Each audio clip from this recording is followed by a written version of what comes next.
been in London for a little over 24 hours now. My watch is still set to Georgia time because I haven't gotten up the courage to change it yet, but eventually I will, maybe. We'll see. My plane ride went really well. It was an overnight flight.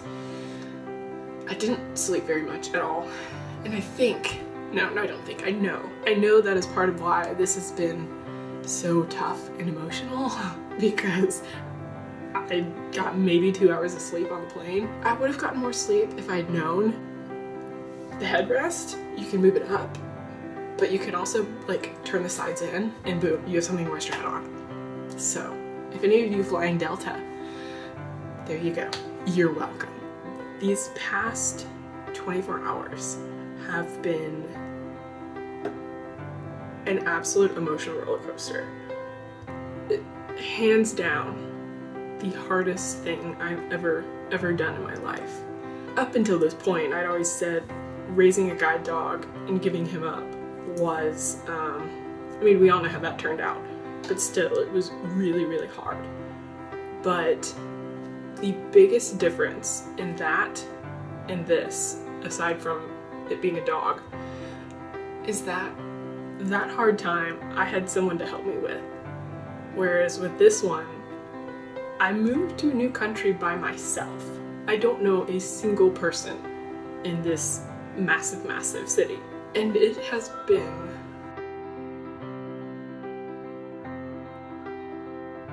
I don't even think there's a word for it. It's been hard in a number of different ways. Not just physically hard with trying to carry all my bags through the airport, but the whole part of having somebody here, I think, would have made this a little bit easier.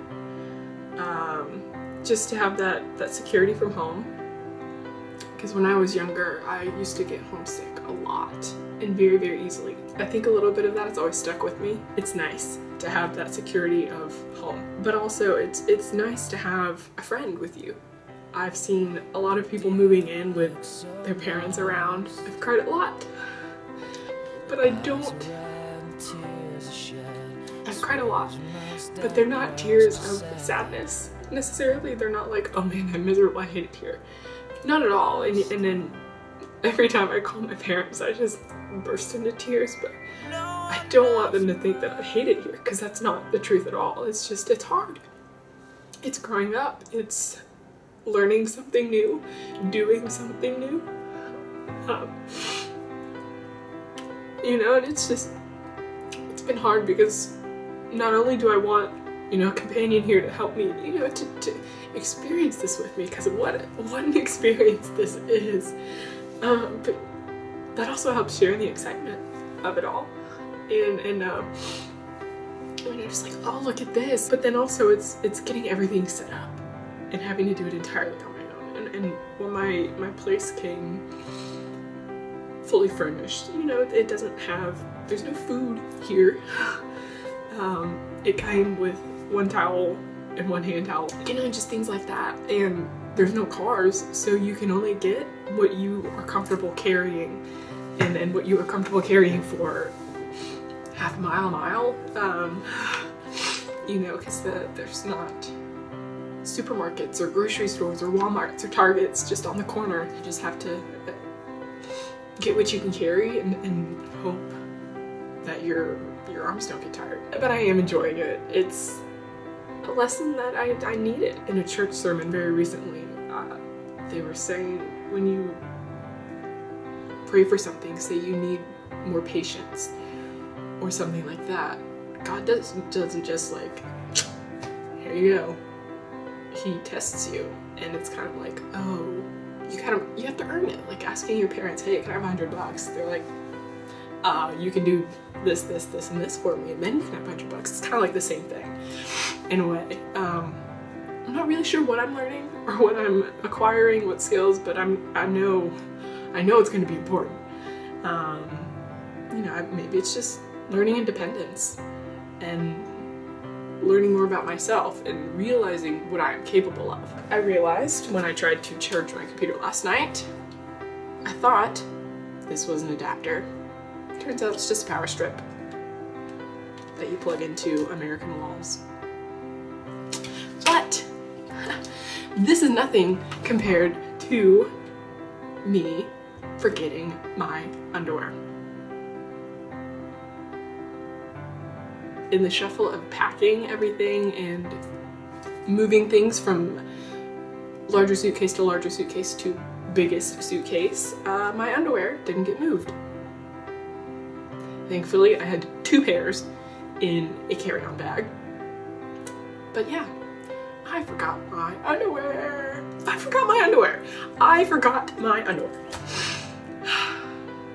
My day-to-day has been spent running important errands, picking up some things that I need, essentials, so you could say. I got a outlet plug charger thing for my computer and my phone so they now work in UK outlets. I got a new SIM card which gave me a UK number, which has unlimited data so I can send pictures and Instagram and post pictures and make everybody jealous as often as I want.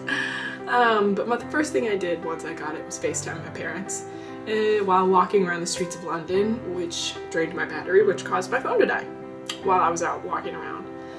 Thankfully, I kind of know my way around already and didn't need it.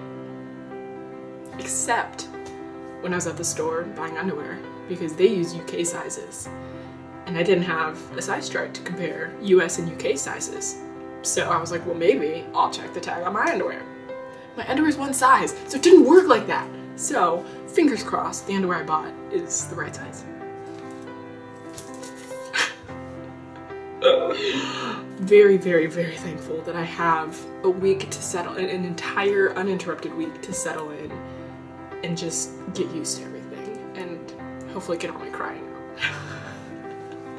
But I have some exciting things coming up this week. I have a friend coming in town. She's a flight attendant. We met on our City Brought Here last time, bonded over our love of Bravo and Prince Harry and Rupert Grint, which, I mean, honestly, it started with Rupert Grint and then every other interest just snowballed and it was like, holy cow, this is awesome, you're awesome. So anyways, we will be hanging out on Tuesday, hitting up all of our old haunts and finding some new places to explore. Despite any of the tears that I may have, I'm less than 48 hours, more than 24 hours in, and I'm really enjoying it. Today, it was nice that I had all day. You know, I'm not coming off the heels of flying. I had over a full night's sleep, a good 12 hours, and I spent the day running errands, but it was in an area of town that I'd been to before. It was Covent Garden. It's a really cool area. And they even had the tour of Britain going on, so I got to see some of that live. I was going to Snapchat it, but as soon as I finished the Snapchat video, my phone died. And it didn't get saved, unfortunately, but it was really cool. Oh, I would have made it onto the London Snapchat story. Oh. So, despite any of the tears I may have, don't feel sorry for me. I'm in London, man. I'm in for an interesting